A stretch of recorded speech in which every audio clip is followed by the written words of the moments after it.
I'm Kelly, and I'm the lead floral designer here at Green Door Gourmet. I am making some jar arrangements to go in our on-farm store, into our farmers markets that we sell to, and I'm going to kind of talk about my process that I go through. I start with a base of greenery to kind of give it a little balance when I start putting stuff in, and then I start with some tall, fluffy things. These really awesome black-eyed Susans that the girls have grown are super helpful. I want to leave them kind of long.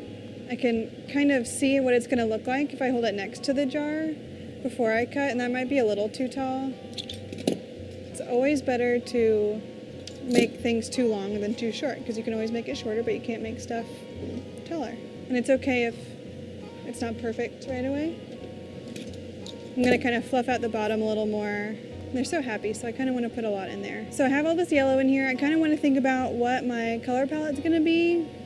I have a lot of pink and red and orange going on, so I might do kind of like a peachy, yellowy, creamy guy this time. So next I'm going to pick my focal flowers, which are going to be like the biggest flower. And I've been using a lot of our dahlias recently because they have just really popped with all this rain. So I'm going to go over to my buckets, pick 1 to 3, kind of all different sizes. I want to get off all the leaves that are at the bottom. If there's a lot of leaves in the water, then they'll rot faster. I never want to cut really on a joint right there. I want to cut at an angle right above or below it. I kind of like him down low because he's so beautiful. Dahlias are pretty fragile. They get pretty breakable right there, so you want to be careful with them. And I kind of, since these are all so tall, and this is down low, I might want to bring something else tall of the same color up there. So I delicately place him in there. And they're kind of, I think they're too close to each other, so I might cut him down shorter, which means I'd have to cut off this guy, which is okay. And it's always good to kind of pull and push and like tuck and rearrange stuff as you're going. Don't focus too hard on it, but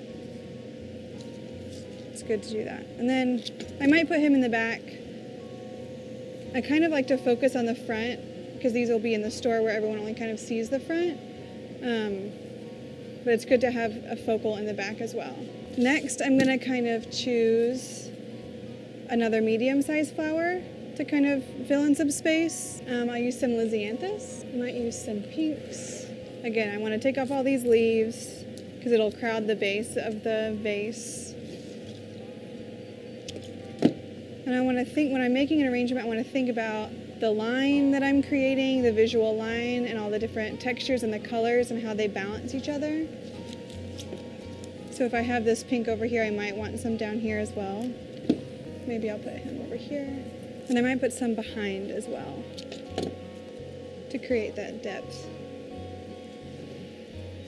And now I think I'm going to put some peach zinnias in there, another medium-sized bloom. I might just do 2.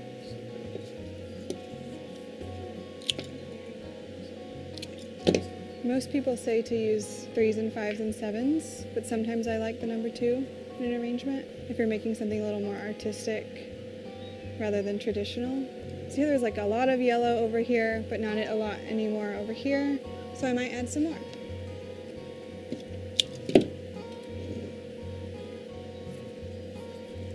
Just to keep your eye moving all over the arrangement so it doesn't get stuck in one place.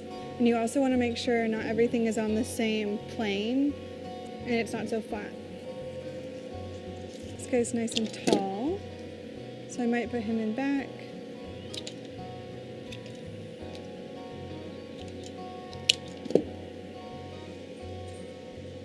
And you can kind of step back and see like what you think it's missing. Maybe some gomphrena. These guys are fun, summer flowers. They add a lot of texture and they dry really well too. They make things a little whimsical, I think. You might put him behind. So they show a little bit, but they're not the focal. It's like some filler flowers, what I call them. Not everything has to be perfect, especially, with working with garden and farm flowers. It's fun to kind of see the imperfections that still make things, original and unique. So now I'm kind of just pushing and pulling to make sure everything has their own space, and I think we could call that it. You can find these in our store and at the Richland Farmers Market and all over the farm.